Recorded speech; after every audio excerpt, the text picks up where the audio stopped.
My husband's birthday was meant to be a simple, intimate gathering, a cozy evening with a handful of his closest friends. He had never been one for grand celebrations, preferring instead the warmth of good company and easy conversation.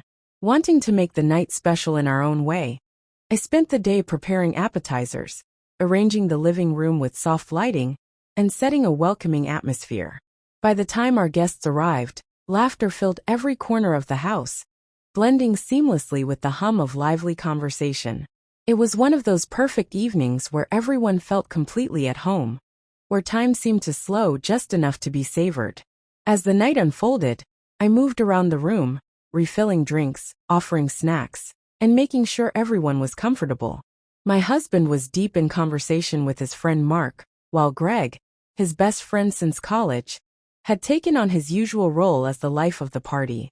Greg had always been effortlessly charming, his quick wit making him the center of attention. Over the years, he had become like family to us, someone we trusted and shared countless memories with. That's why what happened next took me so completely by surprise. At one point, I noticed we had run out of wine, so I quietly excused myself to fetch another bottle from the small storage room, just off the living room, where we kept our special reserves.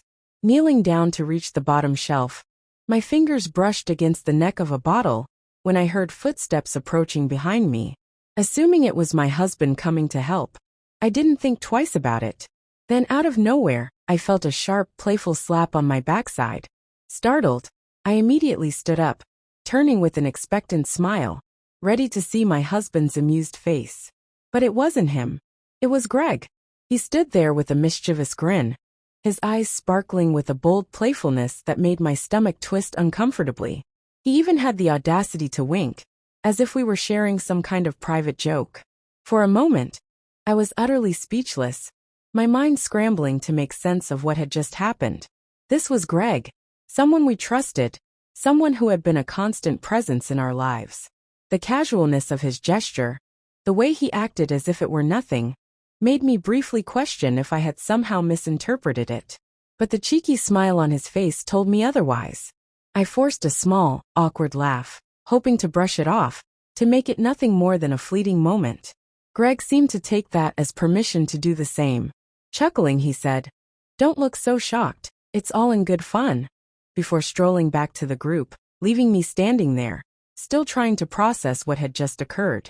When I returned to the living room with the wine bottle, my mind was racing. I tried to convince myself that it was just a harmless joke, maybe fueled by the drinks he had consumed, but I couldn't shake the uncomfortable feeling it left behind. As I moved through the room, handing out drinks and engaging in conversation, I became painfully aware of Greg's presence. I noticed every lingering glance, every offhand comment that carried a strangely flirtatious undertone. My husband, deeply engrossed in the festivities, hadn't noticed a thing. A growing sense of unease settled over me. I was caught in a dilemma. Should I address what had happened, risking tension on my husband's birthday, or should I stay silent to keep the peace? My husband valued his friendship with Greg immensely, and the last thing I wanted was to create conflict. Yet, I couldn't ignore the way Greg's actions had unsettled me. Finally, I decided I had to say something. I waited until the party was in full swing, then quietly pulled my husband into the kitchen, away from the noise and laughter. Taking a steadying breath, I carefully chose my words. "Something happened," I began, my voice measured but firm. "I need to tell you about Greg." His initial reaction was disbelief. He stared at me, brow furrowed, as if trying to make sense of what I was saying. Then his expression shifted, first to surprise, then to concern. "Are you sure it wasn't just a joke?"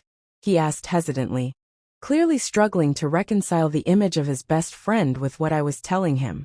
I nodded firmly. "It didn't feel like a joke," I said, keeping my voice steady. "I don't think he meant any harm, but it was completely unexpected."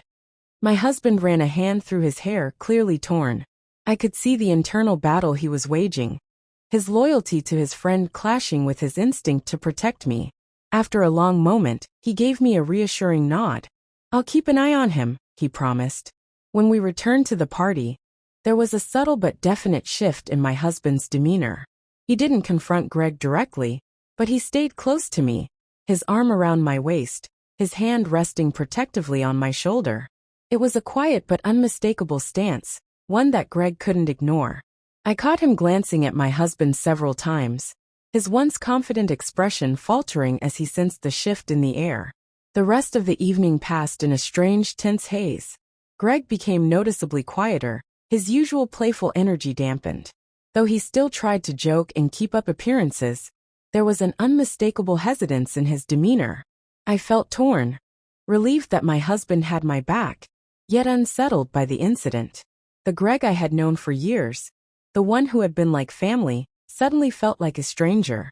As the party wound down and guests began saying their goodbyes, Greg approached me. His face was a mixture of embarrassment and contrition. In a low voice, he mumbled a quick apology. "I didn't mean to make you uncomfortable," he said, his usual confidence nowhere to be found.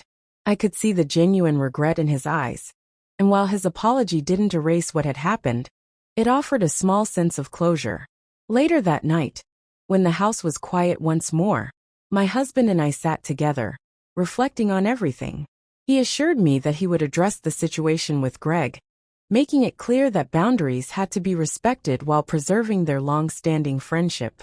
His unwavering support was comforting, yet I still felt a mix of emotions, relief, frustration, and a lingering unease that I knew would take time to fade. In the days that followed, Greg reached out to both of us, expressing deep remorse. He admitted that he had misread the situation, that his playful nature had gone too far. His apology was sincere, and while it helped ease the immediate discomfort, something had undeniably shifted between us. Trust, I realized, is fragile.